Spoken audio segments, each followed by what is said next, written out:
मैंने बचपन में एक कहानी सुनी। एक दूर दराज इलाके में जहाँ कुछ गांव थे, वहाँ पर जब भी ऐसा कुछ होता था कि बहुत लंबे समय तक बारिश नहीं हुई, मतलब फसलों को नुकसान हो सकता है, तो पानी की जब ज़रूरत होती थी तो वो लोग पास के जंगल से बाबा जी को रिक्वेस्ट करते थे वहाँ आने के लिए। क्यों? कहा जाता था जब बाबा जी आते हैं और जब नाचना शुरू करते हैं तो बारिश होती है। अब ऐसी खबर छुपाए तो छुपती नहीं, धीरे धीरे दूर दूर तक लोगों को पता चलना शुरू हुआ। कुछ जर्नलिस्ट को, पत्रकार को, उनको भी पता चला, तो वहाँ पर वो पहुँचे। तो बाबा जी को उन्होंने कहा इंटरव्यू लेंगे। तो बाबा जी के सामने बैठे, उन्होंने बाबा जी से कहा कि बाबा जी आपके पास क्या ऐसी सिद्धि है, क्या करते हैं आप, क्या मंत्र का उच्चारण करते हैं, क्या करते हैं कि जब नाचते हैं तो बारिश होती है। तो बाबा जी ने पता क्या कहा? उन्होंने कहा मैं तब तक नाचता रहता हूँ, मैं तब तक नाचता रहता हूँ, मैं तब तक नाचता रहता हूँ जब तक बारिश नहीं होती। अब इसको ना बहुत ज़्यादा उस तरह सोचने की ज़रूरत नहीं है कि बाबा जी पता नहीं कितने घंटे कितने दिन नाचते थे। इस स्टोरी से कुछ सीखने को मिलता है। इस स्टोरी से जो बाबा जी हमें बताना चाह रहे हैं वो ये कि अगर आपने ठान लिया कि कुछ करना है तो आप तब तक डटे रहिए जब तक आप वो हासिल नहीं कर सकते जिसके लिए आपने काम शुरू किया था। तो ज़्यादातर लोग ना जब चैलेंजेस आते हैं तो वो बहुत जल्दी गिव अप करते हैं। लेकिन जैसे मैंने ये तो आपको बचपन की वो नाना नानी दादा दादी वाली कहानी सुनाई, लेकिन रियलिटी में जब मैंने टॉम डेलिन के बारे में पढ़ा तो ये कहानी मुझे सच नज़र आई। टॉम डेलिन जो यूएस आर्मी में मेजर थे और उसके बाद वो एक्चुअली एक कंपनी के सीईओ भी रहे, उन्होंने नॉन प्रॉफिट भी रन किया। ये बात है 2006 की, जब वो बगदाद में थे, एक सिविल अफेयर्स ऑफिसर के हैसियत से वहाँ पर थे। तो एक बार उनको वहाँ पर गोली लगी। अब गोली मतलब जब लगी तो रीढ़ की हड्डी के नीचे और उसके और नीचे कहीं मतलब बोन्स कंप्लीटली शैटर हो गई। कंप्लीटली मीन्स इतना हुआ कि डॉक्टर्स ने उनको कह दिया कि हो सकता है आप ज़िंदगी में कभी चल ही ना पाओ। तो कुछ महीने उनका इलाज चलता रहा और वो डॉक्टर्स को हमेशा बोलते रहते थे कि मैं एक दिन 10 माइलर रन करूँगा। वहाँ पे आर्मी में एक 10 माइलर एक रेस रहती है, जो 10 माइल्स की एक रेस होती है, जो ज़्यादातर लोगों का ड्रीम होता है एक पर्टिकुलर टाइम के अंदर उसको पूरा करना।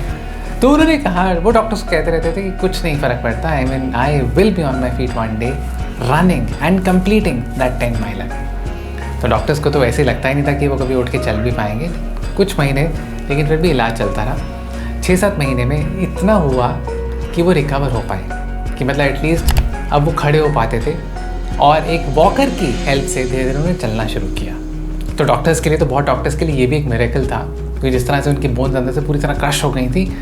उन्होंने कहा कि टॉम तुम्हारे लिए बहुत है, लेकिन टॉम ने कहा मुझे अभी बहुत आगे तक जाना है। तो टॉम उस तरह से वो रिहैबिलिटेशन प्रोग्राम में आते रहे, फिजियोथेरेपी के लिए आते रहे और उनकी फिजियोथेरेपी फिर कुछ और महीने चलती रही। 4-5 महीने और फिजियोथेरेपी चली और वो बहुत ज़्यादा प्रैक्टिस करते थे। कई बार जब वो जैसे वो उस प्रोग्राम में थोड़ा सा स्ट्रेच कर रहे हैं अपने आप को, जो एक्सरसाइज कर रहे हैं, कई बार बहुत ज़्यादा पेन वो महसूस करते थे।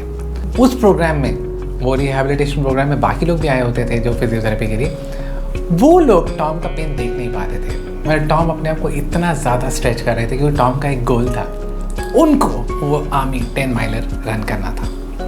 तो कुछ महीने इस तरह वो फिजियोथेरेपी में आते रहे, काफ़ी रिकवरी होती रही। अब टॉम धीरे धीरे बिना वॉकर के चलना शुरू किया, उन्होंने हल्का हल्का जॉग करना शुरू किया। तो 3-4 महीने वो और करते रहे। तो लेकिन क्या हुआ, रिकवरी के बाद ना एक वो जैसे कहते हैं एक प्लेटो हिट होने लगा। मतलब जैसे आप कई बार वेट लूज़ करते हैं तो इनिशियल वेट लॉस एकदम होता है, उसके बाद कहीं आपकी बॉडी एक प्लेटो हिट करती है। सिमिलरली उनकी रिकवरी थी, बहुत मिराकुलस रिकवरी। पहले डॉक्टर्स कह रहे थे उठ नहीं पाएंगे, लेकिन बेड से उठ खड़े हुए, वॉकर की हेल्प से उन्होंने चलना शुरू किया। उसके बाद अब बिना वॉकर के, और अब फिर थोड़ा थोड़ा वॉक, फिर अब इवन जॉग करना शुरू किया। मतलब लेकिन इतना होने के बाद एक वो प्लेटो हिट कर गया था। लेकिन उनको अपना गोल पता था, क्या करना था, आर्मी 10 माइलर। तो फिजियोथेरेपिस्ट ने भी उसके बाद मना कर दिया, लेकिन वो उसके बाद फिर भी खुद आते रहे। अब कुछ महीने और वो वहाँ पर आते रहे, बहुत तरह के एक्सरसाइजेस, बहुत तरह की अपने रूटीन को फॉलो करते रहे। वो फाइनली जो उनका वो ड्रीम था अपना वो 10 माइलर रन करना, वो जब वो उनको गोली नहीं लगी थी उससे पहले वो उसको रन करना चाहते थे 70 मिनट्स में। I mean that was his dream to run that 10 miles in under 70 minutes. But अब क्योंकि वो उस तरह की प्रिस्टीन कंडीशन में नहीं थे तो उन्होंने अपना गोल रखा कि उसको 2 घंटे के अंदर ख़त्म करेंगे।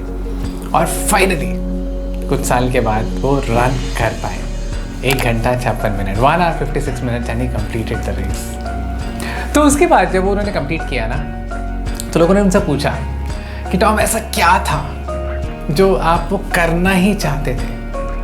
आई mean you were really not going to get a medal, you were not going to get promoted, तो ऐसा क्या था, ऐसी क्या जिद थी कि आप वो रेस करना चाहते थे कंप्लीट। तो उन्होंने कहा एक्चुअली मुझे किसी और को दिखाने के लिए नहीं करना था, मैंने अपने लिए एक गोल रखा था और मुझे अपनी नज़र में दोबारा जीतना था। I really had to prove myself to myself, that's it. मुझे अपनी भी एक स्टोरी याद आती है, बहुत पुरानी बात, 1996-97 मैं फाइनल ईयर इंजीनियरिंग में था और मैंने कैट का IIM की एंट्रेंस के लिए, MBA की एंट्रेंस के लिए एग्ज़ाम दिया और फर्स्ट अटैम्प्ट में मेरा रिटन क्लियर हो गया था और काफ़ी कॉल्स थी लेकिन मैं कन्वर्ट नहीं कर पाया। मैंने अपनी डिटेल स्टोरी एक अलग वीडियो में शेयर की लेकिन मैं बस करेक्ट करने के लिए आपको बिल्कुल एक सिनॉप्सिस दे रहा हूँ स्टोरी का।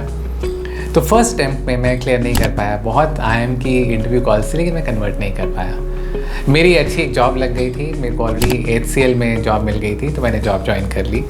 जॉब बढ़िया थी, मज़ा आ रहा था, टारगेट्स पूरे हो रहे थे, मेरे फर्स्ट ईयर वो सेल्स में था, तो सब कुछ बढ़िया था। लेकिन अंदर एक इनक्लिंग थी कि मुझे MBA करनी है। तो मैंने सेकेंड अटैम्प्ट दिया जब मैं ऑलरेडी जॉब में था और उस टाइम मैं रिटन भी क्लियर नहीं कर पाया। मैंने फिर थर्ड अटैम्प्ट दिया, तब तक अगेन जॉब में बहुत अच्छा कर रहा था, कोई ऐसी प्रॉब्लम नहीं थी। मैंने वो थर्ड अटैम्प्ट फिर से दिया और मेरे पास एक ही उस समय इंटरव्यू कॉल आई IIM इंदौर से and finally I could clear that call और मैं इस तरह से IIM इंदौर जा पाया अपना 2 साल का जो MBA प्रोग्राम के लिए 99-2001। अब मुझे भी एक्चुअली कई लोगों ने उसके बाद पूछा कि विकास ये तुम्हारा थर्ड अटैम्प्ट था। कई बार बाद में लोग जो कई बार चेक करते हैं और मतलब काउंसलिंग करना चाहते हैं कि उन लोगों को कितने अटैम्प्ट्स देने चाहिए कितने नहीं देने चाहिए। इसका कोई वैसे राइट आंसर नहीं है कि कितने अटैम्प्ट्स इसको देने चाहिए, बट मुझे कैटेगरी के लिए याद है, मुझे काफ़ी लोगों ने पूछा Vikas you cleared the CAT exam in the third attempt, what if you had not cleared it even in the third attempt. अगर आप तीसरे अटैम्प्ट में भी क्लियर नहीं करते तो क्या करते? मेरे पास इसका बिल्कुल सिंपल आंसर था, मैं चौथी बार दोबारा ट्राई करता। वो इसलिए मुझे किसी को दिखाना नहीं था, मुझे किसी और को प्रूव नहीं करना था कि मैं देखो इतना अच्छा हूँ कि मैं वहाँ क्लियर करके एक IIM में जा सकता हूँ, ऐसा कुछ नहीं था। वो मेरे अंदर एक वो चीज़ थी जो मुझे कह रही थी कि विकास यू आर अ विनर। मतलब जो बीच में कुछ ना कुछ चैलेंजेस आते हैं, कुछ बीच में नाकामयाबी आती है, right, all these things are a part of life, but तुम एक विनर हो और ये एग्ज़ाम तुम्हें क्लियर करना ही करना है, ये इंटरव्यू तुम्हें क्लियर करनी ही करनी है क्योंकि तुम्हें अपने आप को प्रूव करना है कि तुम जो सोचते हो वो हासिल कर सकते हो।